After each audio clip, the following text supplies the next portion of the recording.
آپ وہاں مسلمانوں کو جو اپنا گاجر مولی کی طرح کاٹا اور ذبح کیا جا رہا ہے وہ صرف معیشت کی بنیاد پر ہے.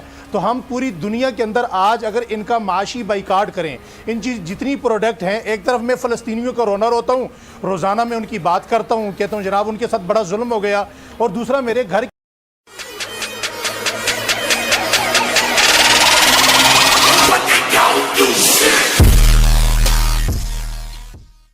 مسلم امہ کو جگانے کے لیے کیا کیا جا سکتا ہے؟ جی کامران بھائی, ماشاءاللہ آپ کے ساتھ اس وقت ہمارے پینل میں بین الاقوامی ماہرین, امور کے ماہرین موجود ہیں. بھائی فیصل عزیز صاحب نے بڑی خوبصورت بات کہی, امت کا جو رونا رویا, اس حوالے سے میں ایک بات یہ کرنا چاہتا ہوں کہ آج ہم عبادت پر بڑا زور دیتے ہیں. کوئی حج کرنے جا رہا ہے, کوئی نوافل پڑھنے جا رہا ہے, کوئی صدقہ کرنے جا رہا ہے, کوئی خیرات کرنے جا رہا ہے. ضرورت اس بات کی ہے کہ ہم کر کے آ سکتے ہیں. فلسطین کے حوالے سے ہے, تقریریں ہم سارے کرتے ہیں, احتجاجی مظاہروں میں ہم سارے جاتے ہیں, اپنے دکھ کا اظہار ہم سارے کرتے ہیں. جو کام ہمیں کرنا چاہیے, اگر ہم وہ نہیں کرتے تو شریعت ہمیں کس روح سے دیکھتی ہے.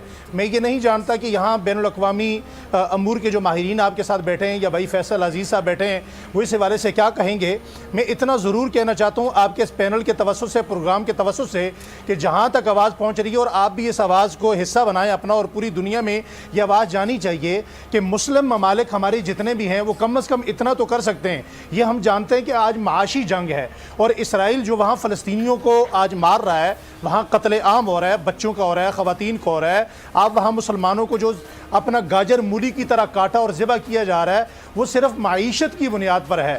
تو ہم پوری دنیا کے اندر آج اگر ان کا معاشی بائیکاٹ کریں, ان جتنی پروڈکٹ ہیں, ایک طرف میں فلسطینیوں کا رونا روتا ہوں, روزانہ میں ان کی بات کرتا ہوں, کہتا ہوں جناب ان کے ساتھ بڑا ظلم ہو گیا, اور دوسرا میرے گھر کے اندر جتنی چیزیں آ رہی ہیں, میں مشروبات جو پی رہا ہوں, میں جتنی پروڈکٹ استعمال کر رہا ہوں, میں وہ اسرائیل کی استعمال کر رہا ہوں. اگر مجھے فلسطینیوں کے ساتھ میں انہیں مسلمان سمجھتا ہوں, ان سے میں محبت کرتا ہوں, مسجد اقصیٰ کی قبلہ اول کی میرے دل میں محبت ہے, تو کم از کم میں اتنا تو ضرور کر سکتا ہوں نا کہ ہمیں ان کی جو پروڈکٹ ہیں ان کا بائیکاٹ کرنا چاہیے. اور یہاں جو بات میں اصل کرنا چاہتا ہوں یہ تو عوامی کام ہے, لیکن ہمارے حکمرانوں کو چاہیے کہ وہ اپنا حکومت کی سطح پر اپنی عوام کو یہ کہیں کہ وہ ان کا مکمل ان کی معیشت کا بائیکاٹ کریں. آپ دیکھیں پاکستان سے لے کر مراکش تک ایک جغرافیائی جو نقشہ ہے وہ پوری دنیا میں مسلمانوں کی ایک لمبی لائن ہے.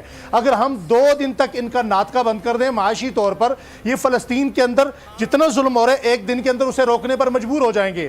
مگر بات یہ ہے, تلخ الفاظ یہ ہیں کامران بھائی, فیصل عزیز صاحب اس پر تجزیہ بھی کریں گے. مجھے پہلے بھی ان کا تجزیہ سن کر بڑی خوشی ہوئی کہ ہمارے اندر ایک منافقت ہے, ہم جو کہتے ہیں وہ کرتے نہیں ہیں, ہمارے قول و فعل میں تضاد ہے. ہم صرف عبادت اس کو سمجھتے ہیں جناب ہم نے حج کیسے کرنا ہے, نوافل کیسے پڑھنے, روزے کیسے رکھنے ہیں, لیکن ہم مسلمانوں کی محبت جو ہے اس کے ساتھ اسے ہم عبادت نہیں سمجھتے. بھائی دنیا کے اندر خانہ کعبہ پر بھی اگر حملہ ہو جائے تو اس خانہ کعبہ سے زیادہ عزیز آپ کو مسلمان کی جان ہونی چاہیے.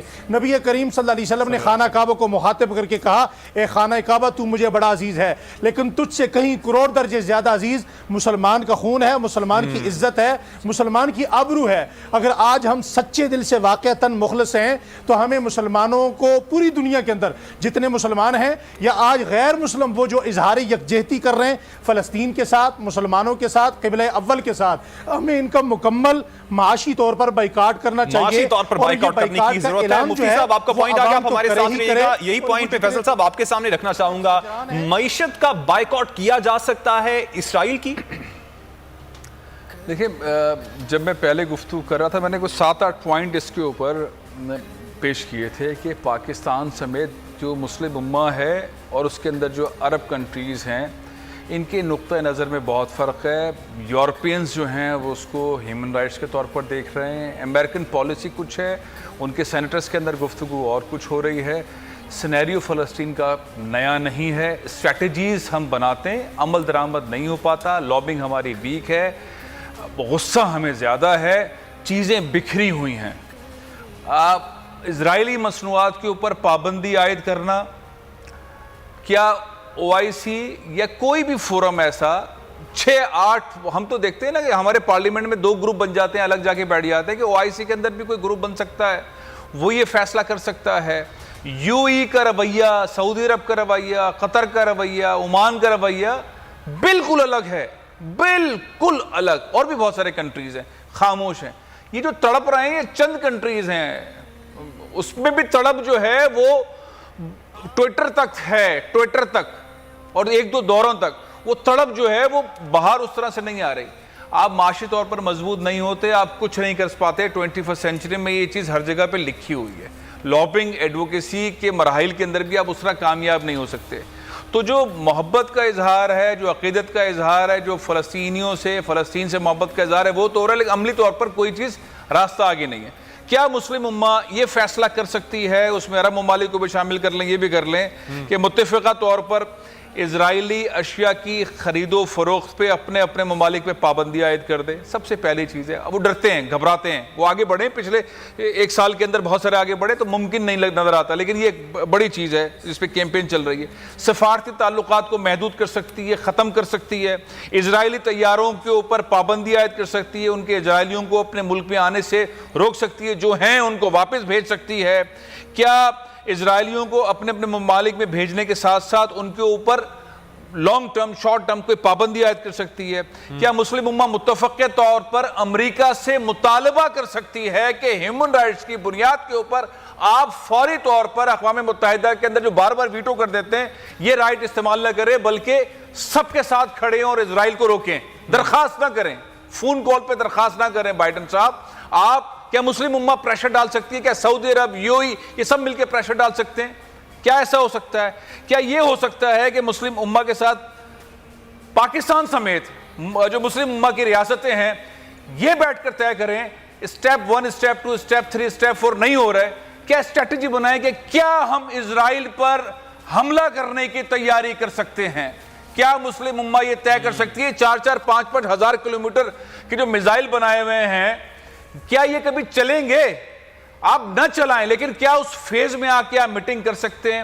کیا مسلم امہ کی فوجی طاقتیں بیٹھ کر یہ بات کر سکتی ہیں کہ بہت ہو گیا, ہم رسول اللہ صلی اللہ علیہ وآلہ وسلم کی بات کرتے ہیں, ہم بار بار یہ باتیں کرتے ہیں, ہم احادیث کی مثالیں دیتے ہیں, پریکٹیکلی تو ہم سن بیٹھیں. کیا ایسا کوئی اجلاس ہو سکتا ہے جس میں فوجی سربراہان بیٹھیں اور یہ طے کریں کہ پھر آ کے اپنے وزیر اعظم اور پریزیڈنٹس کو بتائیں؟ کیا یہ ممکن ہے؟ یہ 7-8 پوائنٹ ہے. بہت ویلڈ آپ نے سوالات اٹھائے ہیں جن پر غور کرنے کی ضرورت ہے. آپ کی جانب آنا چاہوں گا منور صاحب. منور صاحب, کیا سمجھتے ہیں آپ جو UN ہے اس وقت اقوام متحدہ کٹ پتلی کی حیثیت اختیار کر نہیں چکا ہے, اور اگر ایسا ہے اور وہ چیزوں کو لے کے ایسے ہی چلتا ہے آگے تو اپنی حیثیت جو ہے وہ کیا کھو نہیں دے گا؟